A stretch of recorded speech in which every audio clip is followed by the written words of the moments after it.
जंगल में शेर और शेरनी का एक परिवार रहा करता था। बद्रीनाथ शेर जंगल का राजा था और सरला शेरनी उसकी बीवी। उन दोनों के साथ बद्रीनाथ शेर के भाई का एक बेटा भी रहा करता था जिसका नाम था भोला। भोला शेर के माता पिता को ना जाने किसने कुछ दिन पहले ही मार दिया था, जिस वजह से वो बद्रीनाथ शेर के साथ ही रहा करता था। सरला शेरनी भोला को ज़्यादा पसंद नहीं करती थी। वो हमेशा ही उसके रंग रूप को देखकर उसे बहुत डांटा करती थी और उसे खूब बातें भी सुनाया करती थी। बद्रीनाथ शेर और उसकी पत्नी सरला भोला पर बहुत जुल्म करते थे और उससे पूरा दिन काम कराया करते थे और बदले में वो उस बेचारे को अपना बचा खुचा भोजन दे दिया करते थे। भोला बेचारा अपने ऊपर हो रहे इस अत्याचार को चुपचाप सहता रहता था और खुश रहने की कोशिश किया करता था। दिन ऐसे ही बीतते हैं और एक दिन शेरनी भोला से बोलती है, अरे ओ भोला, तुम जल्दी से जाओ और मेरे लिए जंगल से खाना लेकर आओ और ध्यान रहे ज़्यादा खाना लेकर आना, मेरा कम खाने में पेट नहीं भरेगा। शेरनी की बात सुनकर भोला बेचारा गर्दन झुकाकर जंगल में निकल जाता है और पूरे जंगल में वह शिकार की तलाश में मारा मारा फिरता है और शाम हो जाती है मगर उसी जंगल में कोई भी शिकार नहीं मिलता है। शिकार न मिलने पर वह अपना सा मुंह लेकर शेरनी के पास वापस आता है। शेरनी जैसे ही भोला को खाली हाथ देखती है वह तो भोला पर भड़कने लगती है।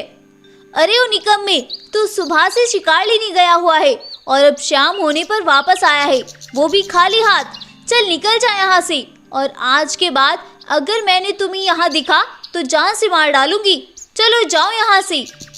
शेरनी की यह धमकी सुनकर भोला बेचारा वहाँ से जंगल में भाग जाता है और वह मन ही मन सोचता है, अब मैं कहाँ जाऊँ, अब तो रात भी होने वाली है, कहाँ जाऊँ अब मैं, मुझे तो कुछ भी पता नहीं चल रहा है।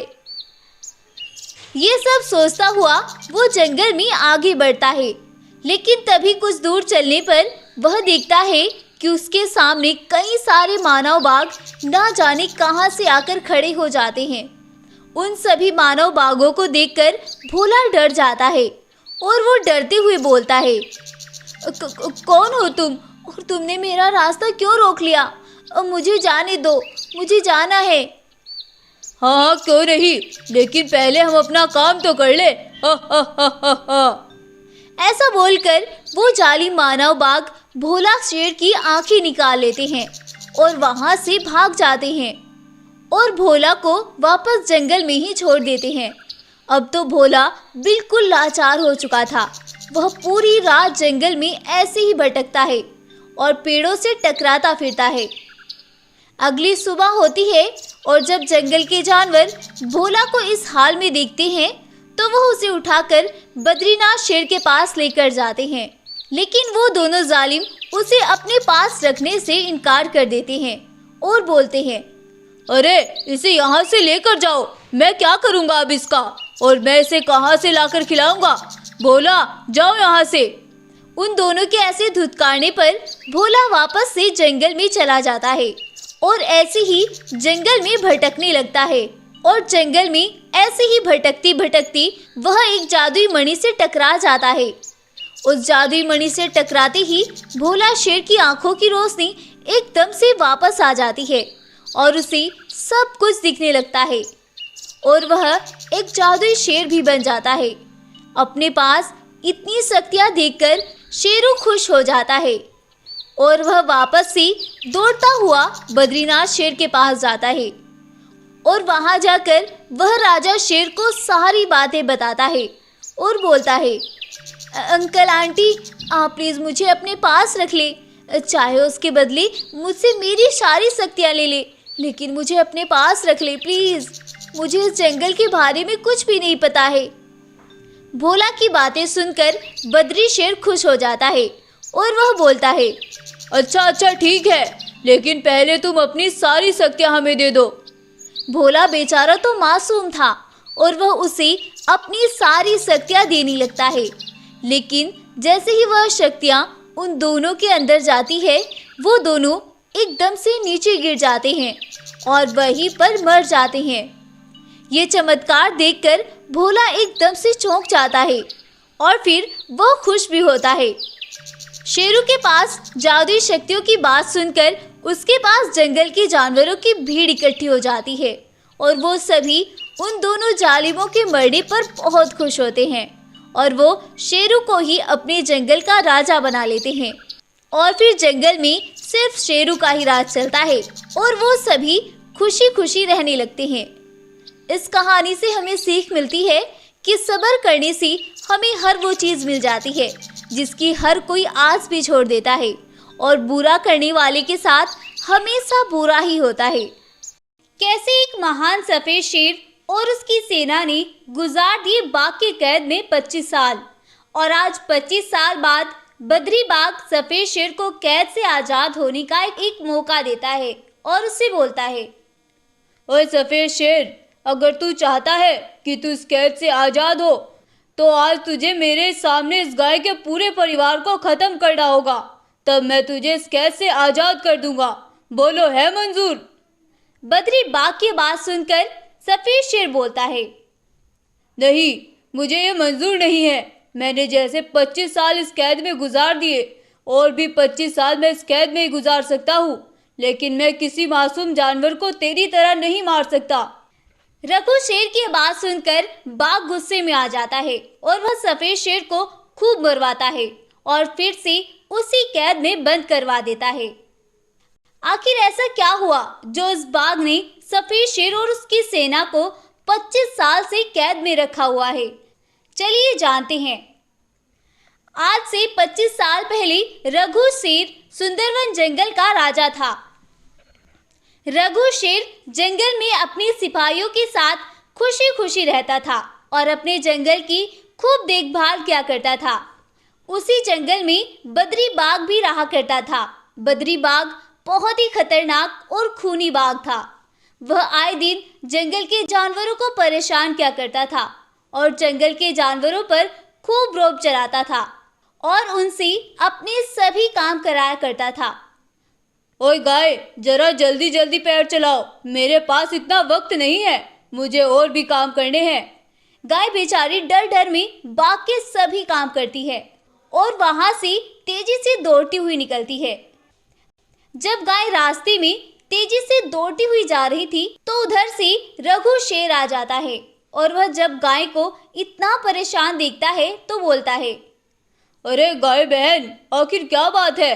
तुम इतनी परेशान क्यों लग रही हो? गाय बेचारी डरते डरते रघु शेर को सारी बात बताती है। रघु जब बद्री बाघ की चालाकी देखता है तो वह सीधा उसके पास पहुंचता है और उससे बोलता है, अरे बाघ भाई, ये सब क्या है? आखिर तुम जंगल के जानवरों को क्यों परेशान करते हो? सफेद शेर को देखकर बाघ बोलता है, अरे नहीं नहीं महाराज, मैं कहाँ जानवरों को परेशान करता हूँ। वो तो आज मेरी तबीयत ठीक नहीं थी, इसीलिए मैंने गाय बहन से थोड़ा काम करा लिया। अगर आपको अच्छा नहीं लगा तो मैं आज के बाद कुछ ऐसा नहीं करूँगा महाराज।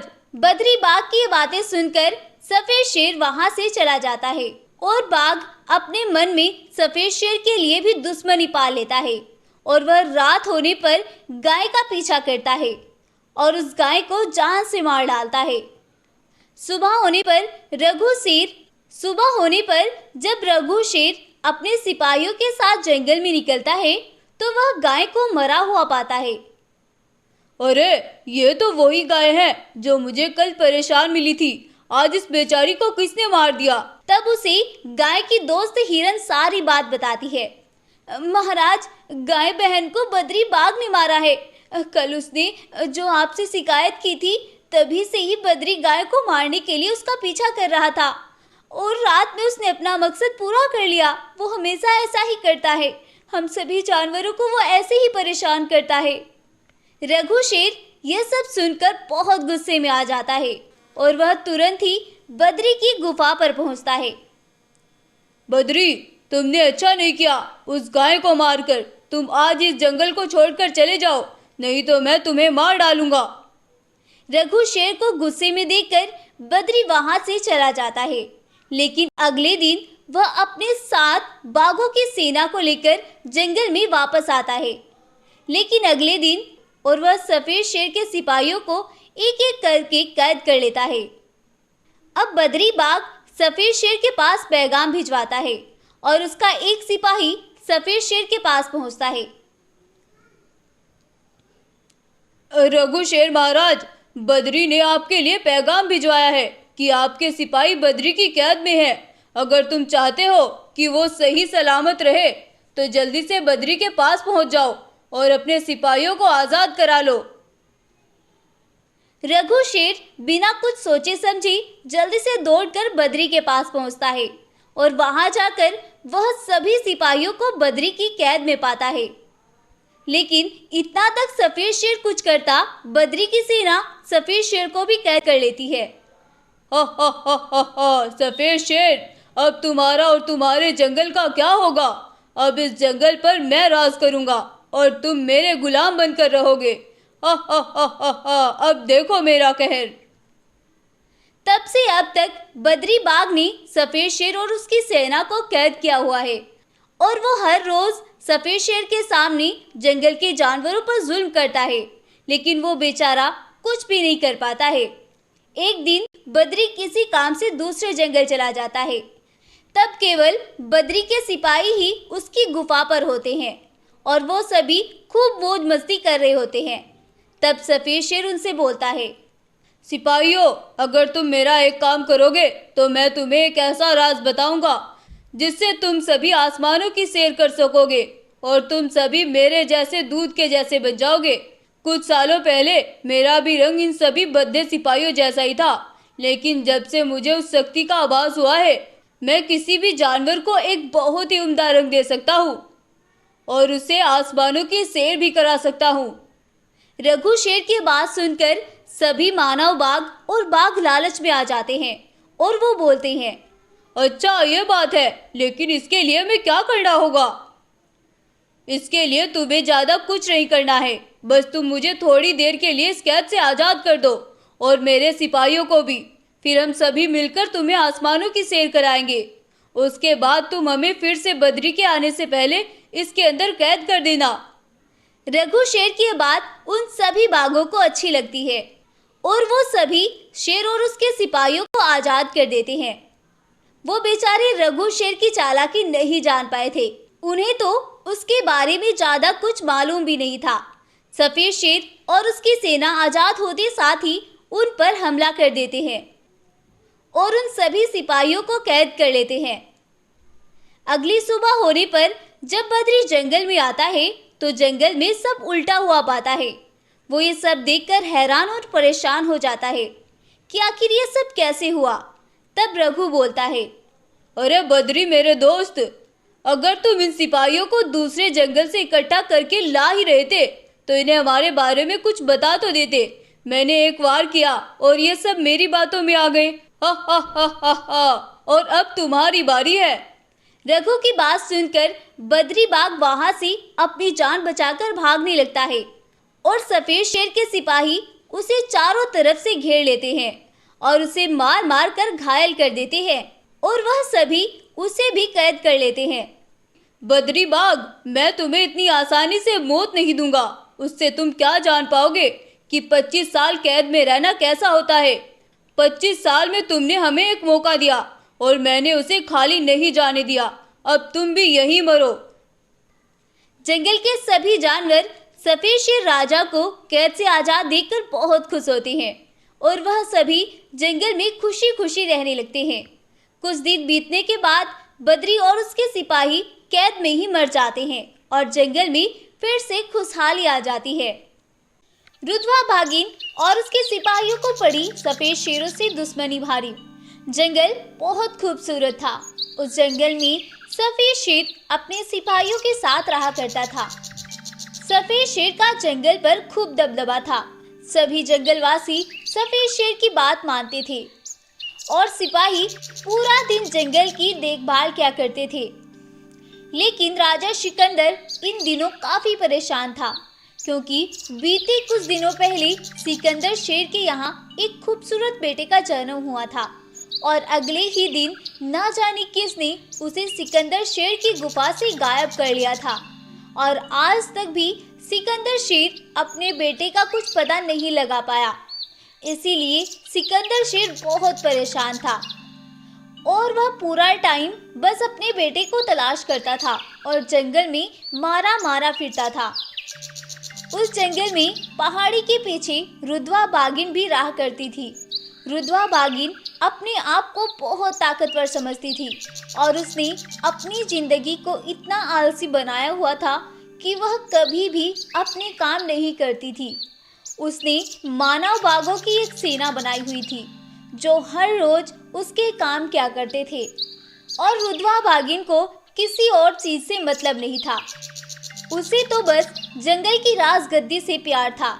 इसीलिए जो भी राजगद्दी और उसके बीच में आता था तो वह उसे बड़ी ही आसानी से अपने बीच से निकाल देती थी। एक दिन जब सिकंदर शेर जंगल में ऐसे ही परेशान घूम रहा था तो उसे गुफा में ऐसा कुछ दिखाई देता है जिसे देखकर सिकंदर शेर की आंखों में आंसू आ जाते हैं और वह दौड़ता हुआ उस गुफा की ओर बढ़ता है। लेकिन तभी उसका दरवाजा एकदम से बंद हो जाता है और सिकंदर शेर बस उसे देखता रह जाता है। अब सिकंदर उसे खोलने की बहुत कोशिश करता है मगर वह दरवाजा वो खोल नहीं पाता है। अब सिकंदर हर रोज उस गुफा के पास आता है और घंटों उस गुफा के खुलने का इंतजार करता है, लेकिन वो गुफा उस दिन के बाद कभी भी उसके सामने नहीं खुली। इसी तरह से कई दिन बीत गए और एक दिन सिकंदर शेर ने देखा रुद्वा बागिन गुफा के पास खड़ी हुई है और सिकंदर शेर के बेटे के साथ खेल रही है। यह सब देखकर शेर हैरान हो गया और उसे कुछ भी समझ नहीं आया कि वो आखिर कर क्या रही है और वह सीधा रुद्वा के पास पहुंच गया। रुद्वा, ये सब क्या है और मेरा बेटा तुम्हारे पास कैसे आया? तुमने क्यों मेरे साथ ऐसा किया और एक बेटे को बाप से अलग किया? बताओ मुझे। रुद्वा जब सिकंदर को अपने सामने देखती है तो वह सिकंदर के बेटे को लेकर वहां से भाग जाती है और सिकंदर भी उसके पीछे पीछे भागने लगता है। कुछ दूर चलने पर बागिन जाने कहां गायब हो जाती है और सिकंदर बस उसे ढूंढता रह जाता है। अब सिकंदर गुफा में वापस आता है और अपने सिपाहियों को सारी बात बताता है। सिकंदर शेर के सिपाही उस बागिन को पूरे जंगल में तलाश करने में लग जाते हैं। 1-2 दिन ऐसे ही बीत जाते हैं और सिकंदर शेर के सिपाही पूरा जंगल छान मारते हैं, लेकिन उन्हें बागिन का कहीं भी सुराग नहीं मिल पाता है। तब सिकंदर शेर बागिन के सिपाहियों को कैद कर लेता है और उनसे पूछता है, बताओ मुझे वो बागिन कहाँ है, वरना अच्छा नहीं होगा तुम्हारे साथ। मैं तुम सबको मार डालूंगा। महाराज, हमें कुछ नहीं पता, क्षमा करें महाराज। सिपाहियों, इन सभी को तब तक मारो जब तक ये उस बागिन का पता ना बता दे, और अगर ये ना बताए तो इन सभी को आग में लटका दो और जलाकर राख कर दो। ये सब बोलकर शेर जंगल में निकल जाता है और सिपाही उन सभी को खूब मारते हैं, लेकिन अब भी वो कुछ नहीं बताते। अगली सुबह सिकंदर शेर के सिपाही आग जलाकर उन सभी को बड़े पत्थर के ऊपर लटका देते हैं और आग को खूब दहका देते हैं। जब आग उन सभी को छूती है तो उनमें से एक बोलता है, महाराज, मैं बताता हूँ बागिन कहाँ है। प्लीज मुझे यहाँ से उतारे, मैं यहाँ जल रहा हूँ। प्लीज मुझे छोड़ दें। अब सिकंदर शेर उन्हें नीचे उतारता है। बताओ, कहाँ है वो चालाक बागिन? महाराज, वो बागिन वीर शेर को काली पहाड़ी के ऊपर लेकर गई है। वहाँ उसके रहने की एक खुफिया जगह है जिसको उस बागिन के अलावा कोई नहीं जानता, हम भी नहीं। अब सिकंदर शेर उन सभी को फिर से कैद करवा देता है और अपनी सेना को लेकर वो बागिन के पास पहुँचता है और उसकी खुफिया जगह को तलाश कर लेता है। अच्छा, तो ये है तुम्हारा ठिकाना। आज मैं तुम्हें नहीं छोड़ूंगा। बागिन जब सिकंदर शेर और उसके सिपाहियों को देखती है तो घबरा जाती है और वह सब कुछ छोड़कर वहां से भागने लगती है। और वह डर डर में वहाँ से जाने का रास्ता भी भूल जाती है और सीधा पहाड़ी से नीचे जा गिरती है, जिससे उसकी वहीं पर मौत हो जाती है। अब सिकंदर अपने बेटे को लेकर वापस आता है और बागिन के सिपाहियों को भी मरवा देता है और अपने बेटे के साथ वह खुशी खुशी रहने लगता है। इस कहानी से हमें सीख मिलती है कि लालच बुरी बला है। हमें कभी भी किसी भी चीज़ के लिए लालच नहीं करना चाहिए। अगर वो हमारी किस्मत में होगी तो उसे हमसे कोई नहीं छीन सकता, और अगर नहीं होगी तो हम किसी भी कीमत पर उसे अपना नहीं बना सकते। सिम्बा शेर की शक्तियों का दुरुपयोग, जादुई सफेद शेरों की सेना और शेरनी का प्यार। एक बार की बात है, जंगल में सिम्बा नाम का एक नौजवान शेर रहा करता था। सिम्बा शेर जादुई शक्तियों के साथ पैदा हुआ था। उसके पास इतनी ताकत थी कि उसके सिर्फ एक दहाड़ से ही पूरा जंगल कांप जाता था, लेकिन अभी तक वह अपनी इन शक्तियों को कंट्रोल नहीं कर पाया था और उससे कुछ ना कुछ गड़बड़ हो ही जाया करती थी। लेकिन आज तक उसने अपनी इन शक्तियों से किसी को भी नुकसान नहीं पहुंचाया था और सभी जंगल के जानवर सिम्बा की इज्जत तो करते थे, पर वो उससे डरते भी थे कि कहीं सिम्बा अपनी शक्तियों को किसी दिन कंट्रोल ना कर पाए और जंगल का सर्वनाश ना कर दे। हालांकि सिम्बा में अभी बचपना था, जिस वजह से वह उन शक्तियों का इस्तेमाल नहीं कर पा रहा था। वह अपनी शक्तियों का उपयोग करके हल्की फुल्की शरारतें करने लगा था और वह उन शक्तियों से हवा के झोंके बनाता या सिर्फ अपने मनोरंजन के लिए बारिश की बौछार बुलाता। और अब तो सिम्बा की इन शरारतों में दूसरे जानवर भी आनंद पाते और खूब मजे उड़ाते थे और बस ऐसे ही दिन बीत रहे थे। लेकिन एक दिन सिम्बा जंगल के बीचों बीच छिपी हुई एक गुफा की खोज कर लेता है और जैसे ही वो गुफा के अंदर जाता है तो उसे तेज रोशनी के साथ चमकता हुआ ताज नजर आता है, जो कि काफी प्राचीन और रहस्यमयी ताज था। सिम्बा उस ताज को देखकर खुद को रोक नहीं पाता और तुरंत ही उस ताज को उठाकर पहन लेता है। लेकिन सिम्बा को यह नहीं पता था कि उस ताज के अंदर जादुई सफेद शेरों की एक सेना को बुलाने की क्षमता है। और सिम्बा के उस ताज को पहनते ही उसके नीचे की जमीन गड़गड़ा उठी और एक बहुत तेज रोशनी वहां पर प्रकट हो जाती है। उस रोशनी के धीमा पड़ने पर सिम्बा खुद को सफेद शेरों की एक शानदार सेना के बीच घिरा हुआ पाता है। वो सभी शेर दूध की तरह चमक रहे थे और सिम्बा हैरानी से उनकी तरफ देखता है, क्योंकि ना जानते हुए भी अब वह उस विशाल सेना का सरदार बन चुका था।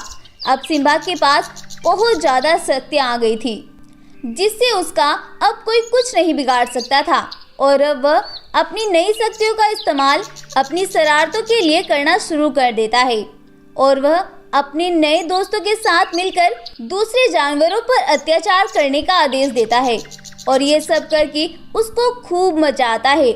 सभी जानवर उसकी इन हरकतों से अब परेशान होने लगे थे और जो विश्वास वो उस पर करते थे, अब वो लोग उससे डरने लग जाते हैं। सिम्बा के इस व्यवहार पर सभी जानवर बहुत हैरान थे और सभी जानवर अब सिम्बा को रोकना चाहते थे। अरे भाइयों, ये सिम्बा तो बहुत बेकार निकला।